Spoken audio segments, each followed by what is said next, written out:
Olhando para essa pilha imensa de artigos clínicos e pesquisas recentes sobre saúde metabólica que a gente tem na mesa hoje, tem uma imagem que não sai da minha cabeça. Qual imagem? É o cenário clássico daquela pessoa que acorda, sabe, toma um copo gigante de suco de laranja natural, come uma tigela cheia de granola com mel, aí olha no espelho e pensa, bom, eu tô super saudável. Aham, o clássico café da manhã de comercial de margarina, né? Exatamente isso.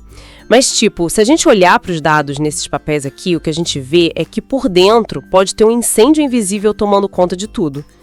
Então, a nossa missão na análise profunda de hoje é justamente entrar nessa fumaça e mapear o que a ciência chama de a cascata silenciosa da resistência à insulina. Nossa, e o que mais assusta ao ler esses estudos todos é a linha do tempo, sabe? Porque o modelo médico tradicional meio que condicionou a gente a esperar por um diagnóstico claro. Tipo um exame de sangue alterado. Exato. Alguém vai lá, faz um exame, a glicose bate 126 e aí a sirene toca. Mas a literatura médica atual prova que quando essa sirene finalmente soa, a casa já está em chamas há 15, às vezes 20 anos. Caramba, 20 anos? Sim, o motor da doença já estava funcionando em silêncio todo esse tempo, causando o aumento da gordura abdominal, a esteatose hepática, que é a famosa gordura no fígado, e até mesmo aquela pressão alta que ninguém entende muito bem de onde veio. O que nos leva ao objetivo de pegar toda essa bioquímica complexa que está espalhada nesses artigos e traduzir em algo, assim, palpável para quem está ouvindo a gente. Vamos acompanhar a jornada de um simples carboidrato. Desde a primeira mordida, né? Isso, desde o momento em que ele é mastigado até o ponto em que o corpo decide se aquilo vai virar energia útil ou se vai se transformar em inflamação crônica.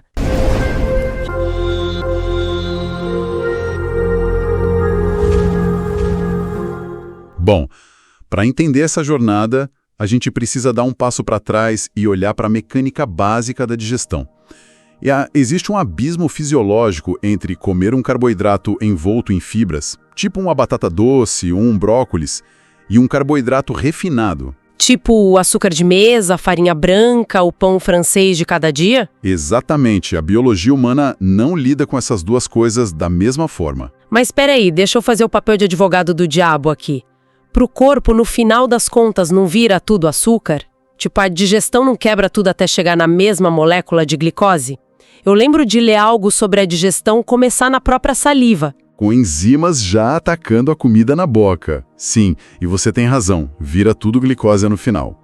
Mas a grande diferença não está no que vira, e sim na velocidade em que isso acontece. Velocidade. Como assim? Pensa num carboidrato complexo como um colar de pérolas gigante. O corpo precisa desmontar isso pérola por pérola. Ele usa essas enzimas da saliva e depois as do pâncreas, até que essas pérolas individuais, que são a glicose, entrem na corrente sanguínea. Tá, e por que o colar inteiro não pode entrar de uma vez? Porque o corpo humano tem um limite de tolerância muito, mas muito estrito. Ele precisa de uma linha de base de glicose ali para manter o cérebro funcionando, mas tem um teto. Passou desse teto, a glicose se torna tóxica. Entendi. É aí que eu gosto de usar uma imagem visual para quem está escutando a gente. Vamos imaginar a corrente sanguínea como uma rodovia de alta velocidade. Uma via expressa. Isso. Quando a pessoa come aquela batata doce, as fibras funcionam como um sistema de pedágio altamente inteligente. Elas seguram o fluxo e vão liberando os carros. Os carros são a glicose, né? Aos poucos. Um carro por vez. Perfeito. E isso dá tempo para os agentes de trânsito do nosso corpo trabalharem com calma. Sendo a insulina esse agente de trânsito, certo? Exatamente. A única função da insulina, nesse momento, é pegar cada um desses carros da rodovia e estacionar nas garagens das células, seja no músculo ou no fígado. E aí a glicose é queimada como energia. Com o fluxo controlado pelas fibras, tudo funciona em perfeita harmonia. Mas aí que tá. Se a gente tira o pedágio, digamos que a pessoa coma um prato gigante de macarrão com farinha branca e tome um refrigerante. Não tem fibra nenhuma ali, né? Nenhuma. Então todos os carros entram na rodovia exatamente no mesmo milissegundo. O resultado disso é um engavetamento massivo. O nível de açúcar no sangue sobe de uma forma tão violenta que o corpo entra em estado de emergência real. Aquele teto de segurança que você mencionou é rompido na hora. Rompido instantaneamente. Aí o pâncreas, percebendo esse caos todo, começa a despejar baldes e baldes de insulina na corrente sanguínea para tentar limpar a rodovia o mais rápido possível. Só que tem um problema físico aí, não tem? Porque as garagens das células não são infinitas. Longe disso. Chega uma hora em que o músculo olha para essa enxurrada de insulina tentando empurrar mais glicose para dentro e diz, olha, estamos lotado, ninguém mais entra aqui não. E essa recusa, essa porta na cara que o músculo dá, é a semente do que a gente chama de resistência à insulina, né? Exato. A célula se fecha para se proteger desse acesso absurdo de energia que ela simplesmente não tem como processar. E é nesse milissegundo que a biologia precisa tomar uma decisão drástica. Uma mudança de modo de operação. Isso. O corpo é forçado a abandonar o modo de produção de energia e é empurrado violentamente para o modo de reserva energética. E quem assume a bronca desse modo de reserva é o fígado. E lendo as anotações sobre isso aqui nos artigos, a bioquímica fica densa muito rápido, sabe? Fala assim, piruvato, mitocôndrias, umas coisas que parecem saídas daquela aula de biologia do ensino médio que todo mundo esqueceu. A gente apaga isso da memória, né? Mas vamos simplificar isso, porque a genialidade do corpo está justamente nessa química. Quando a glicose entra na célula do fígado, ela vai para a mitocôndria. Que é a nossa usina de força. Isso. Lá dentro, ela é transformada numa molécula chamada piruvato, que depois vira acetil-CoA, que, bom, é o combustível final da usina. Calma, vamos dar um passo para trás para ficar mais visual? Se a gente pensar nessa mitocôndria como uma esteira de fábrica, o piruvato e esse acetil-CoA são as peças passando pela esteira para gerar eletricidade. O que acontece quando essa esteira começa a rodar rápido demais, porque tem muito carboidrato chegando? A esteira simplesmente trava. A mitocôndria meio que diz, cara, eu já produzi toda a energia que esse corpo precisa para ficar sentado no sofá o dia todo. Não aguento mais acetil-CoA. E como a esteira travou, mas a matéria-prima continua chegando daquela rodovia sem pedágio... O fígado tem que se virar, ele pega esse excesso de acetil-CoA e fala, vou ter que empacotar isso para guardar de alguma forma. E qual é a forma de empacotamento do corpo? O ácido graxo. Ele junta esses ácidos graxos com uma molécula de glicerol e cria os famosos triglicerídeos. Pera, nossa, isso é uma explosão de paradigma. Porque, a vida inteira as pessoas olham para um exame de sangue, veem os triglicerídeos altos lá nas alturas e a primeira coisa que fazem é cortar a gordura da dieta. Clássico. Param de comer abacate, tiram o azeite, fogem da gema do ovo como se fossem veneno. Mas o que a gente está concluindo aqui, lendo a ciência atual, é que essa gordura no sangue foi fabricada pelo próprio fígado a partir do excesso de carboidrato e açúcar que não tinha mais para onde ir. A biologia não mente, sabe? O excesso de carboidrato rápido inunda o fígado e transforma ele numa máquina de fazer gordura. E o primeiro lugar onde o fígado esconde essas caixas de triglicerídeos é dentro dele mesmo. Que é a gênese da esteatose hepática, a famosa gordura no fígado. Exatamente. Uma condição que, incrivelmente, afeta até crianças hoje em dia por causa do excesso de sucos de caixinha e refrigerantes. Só que o fígado não consegue guardar tudo sozinho. O espaço lá dentro acaba. E quando o fígado lota, o que ele faz com as caixas?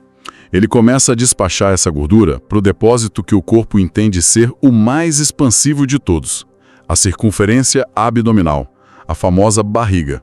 E é aqui que a situação passa de um problema de armazenamento para um problema de toxicidade crônica. Porque lendo os artigos aqui na mesa, fica muito claro que essa gordura visceral, essa que fica profunda no abdômen, ao redor dos órgãos mesmo, ela não é só uma mochila pesada que a pessoa carrega. Não de jeito nenhum.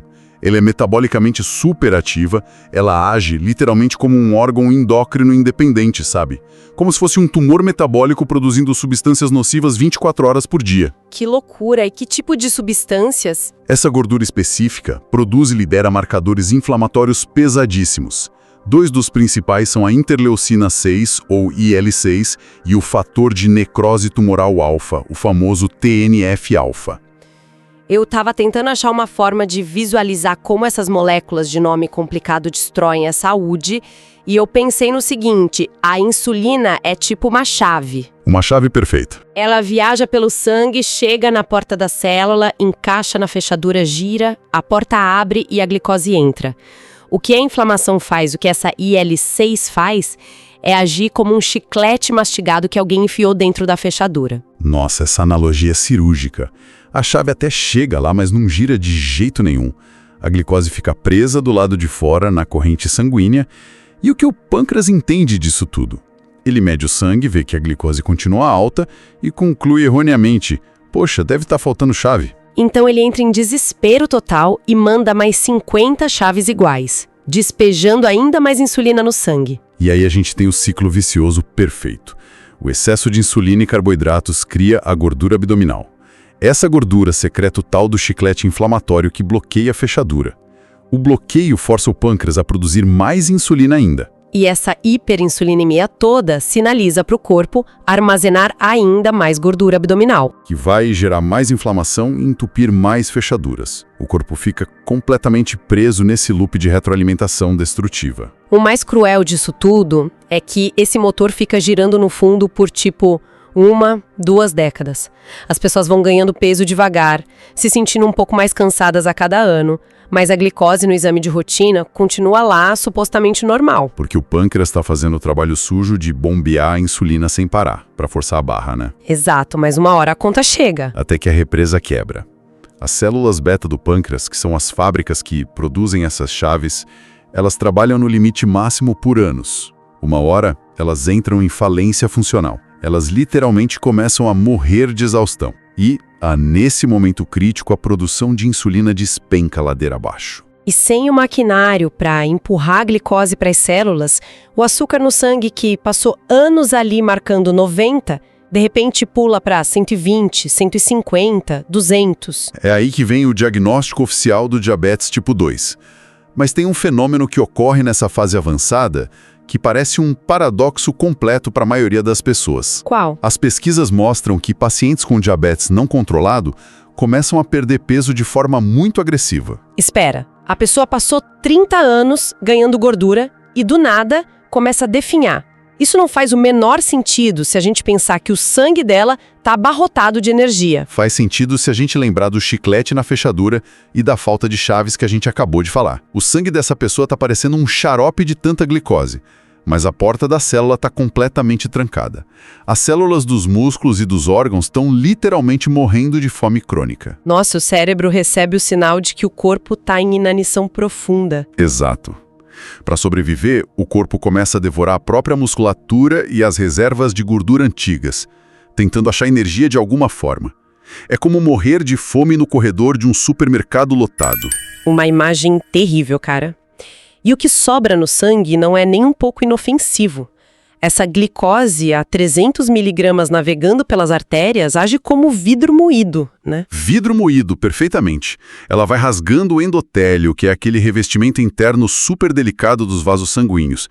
Inflama tudo e pavimenta o caminho para o infarto ou um AVC fulminante. E a medicina agrupou esse caos fisiológico todo sob um nome clínico, a síndrome metabólica, que não é uma doença única, mas um agrupamento de sinais de que o motor do corpo está fundindo.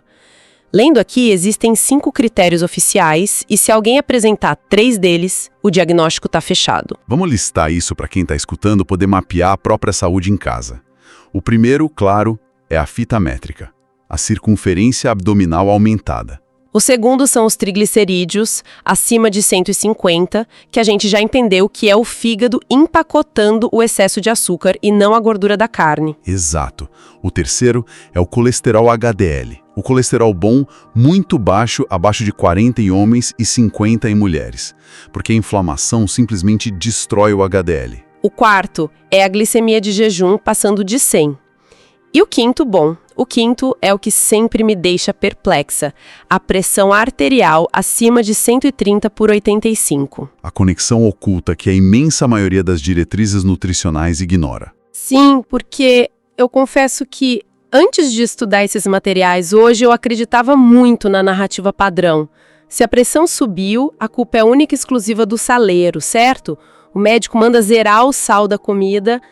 Mas a gente vê um monte de gente comendo frango sem sal nenhum, comida sem gosto, e a pressão continua estourando. Você está me dizendo que a pressão alta vem do pão francês? Bom, o sal desempenha um papel claro, mas a resistência à insulina é frequentemente o maestro invisível da hipertensão. Quando o pâncreas está lá bombeando aqueles baldes de insulina para vencer o bloqueio da fechadura, essa insulina viaja pelo corpo todo e chega até os rins. E o que ela faz lá? Nos rins, a insulina atua como um mensageiro químico muito claro. Ela ordena que o rim reabsorva todo o sódio que puder e não deixe sair nada na urina. E a biologia básica diz que onde o sódio vai, a água vai atrás por pura osmose. Precisamente. Se o corpo retém muito sódio forçado pela insulina, ele retém muita água. Esse volume extra de líquido enche os vasos sanguíneos. É pura física de tubulações, sabe? Se você aumenta o volume de fluido passando por um cano fechado, a pressão contra as paredes desse cano sobe. E assim nasce a hipertensão induzida pela resistência à insulina. Cara, é quase revoltante pensar que a recomendação geral seja só cortar o sal da salada, enquanto a pessoa continua lá comendo farinha e doces que disparam a insulina e obrigam o rim a reter qualquer mísero grama de sódio que aparecer pela frente. Se a base do iceberg é metabólica, focar apenas na ponta vascular raramente vai resolver o problema a longo prazo. Bom, a gente pintou um cenário bem sombrio até aqui, né? Falamos de fechaduras bloqueadas, fígado produzindo gordura, sangue agindo como vidro moído. Mas todos os artigos aqui na nossa mesa concluem com uma mensagem de esperança monumental. Com certeza. A resistência à insulina não é uma sentença irrevogável. É um sistema dinâmico que pode ser recalibrado, certo? Então, na prática, como é que a gente limpa essa fechadura e faz a esteira voltar a funcionar no ritmo certo? O primeiro passo do protocolo de reversão é fechar a torneira do problema. Isso significa remover aquela carga impossível que está sendo colocada sobre o fígado. A alimentação precisa voltar ao design original humano. Comida de verdade, né? Isso. Alimentos naturais com a matriz de fibras intacta. E a eliminação severa dos ultraprocessados e carboidratos refinados. Deixar aquela rodovia fluir no ritmo correto, com os pedágios funcionando. E o segundo pilar que as fontes destacam é o movimento. Mas lendo aqui, não é qualquer movimento. Se as garagens de glicose das células estão lotadas, a gente precisa esvaziar essas garagens para que a insulina consiga trabalhar de novo. Perfeito. Os músculos são o maior consumidor de glicose do nosso corpo. O sedentarismo nesse contexto todo atua quase como uma doença ativa. O protocolo baseado em evidências sugere cerca de 140 minutos por semana focados de forma muito inteligente. Tipo musculação? Sim, o treinamento de resistência, a musculação clássica, cerca de 3 vezes na semana.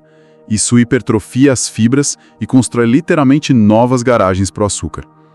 E somado a isso, um cardio em zona 2 diário. Que é aquela caminhada acelerada ou bicicleta onde você ainda consegue manter uma conversa, né? Exatamente. Isso ajuda a ativar as mitocôndrias para queimarem a energia acumulada. E sobre a manutenção da máquina? Lemos muito sobre sono e estresse nos papéis, mas às vezes isso soa meio como conselho de livro de autoajuda. Qual é a via fisiológica real do sono nessa limpeza metabólica? A via totalmente hormonal. A privação crônica de sono mantém o corpo num estado de alerta constante de ameaça. Isso dispara o cortisol, que é o hormônio do estresse. O cortisol tem uma função evolutiva de salvar a nossa vida de predadores. E para fazer isso, ele manda o fígado jogar toda a glicose armazenada na corrente sanguínea para a gente poder correr ou lutar. Caramba! Então se a pessoa vive estressada e dorme mal, ela vive com açúcar no sangue alto e pico de insulina mesmo sem ter comido um único doce? Mesmo sem ter comido nada de errado. O descanso profundo é o momento em que a biologia consegue limpar a inflamação vascular. Alimentação, treino e sono formam a base incontestável, então. Mas explorando as ferramentas extras dos estudos, os suplementos são muito mencionados. O problema é que as pessoas compram essas coisas achando que são pílulas mágicas que apagam o dano de um pacote inteiro de biscoito recheado. Como esses compostos ajudam de verdade nas engrenagens que a gente discutiu? Eles atuam como facilitadores, sabe? Mas só funcionam se a base estiver correta.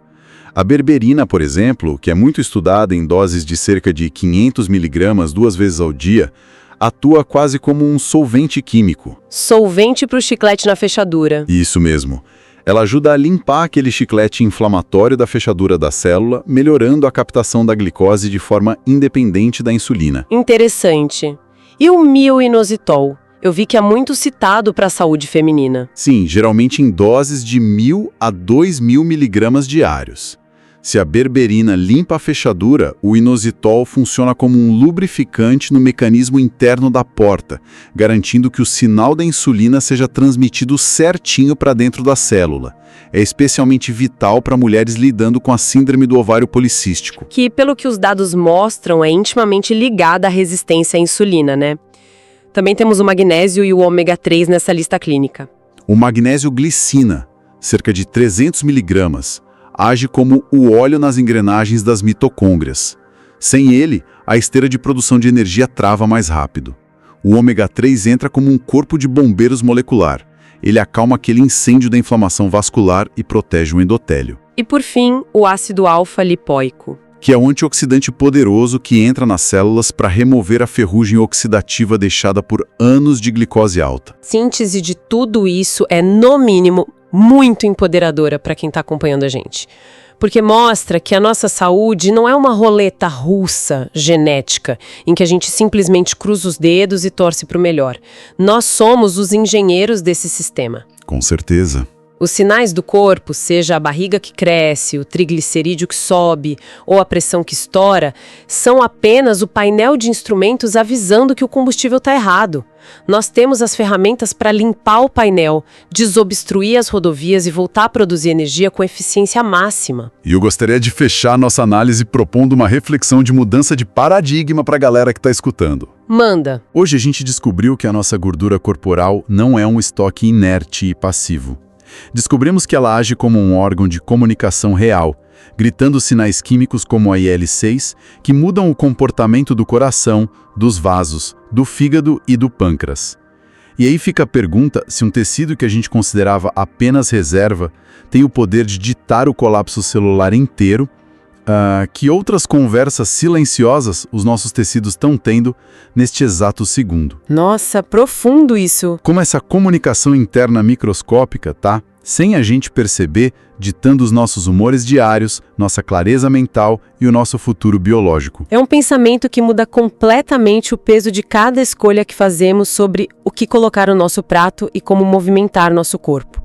Mostra o quão fascinante e, ao mesmo tempo, implacável a nossa biologia realmente é. Qual dessas dicas você vai aplicar hoje? Marque alguém que precisa ler isso. A Palo Filosofia de Vida para mais conteúdo transformador. Transforme sua vida com os segredos ancestrais da alimentação. Brasa, carne e salada. Descubra o poder da dieta paleolítica, low carb e jejum intermitente para um estilo de vida saudável e vibrante. Mu, força, chique maravilha. Ru, explore nosso site para começar sua jornada, www.paulo.com.br. Clique para mais dicas exclusivas em nosso blog, www.paulo.com.br/blog.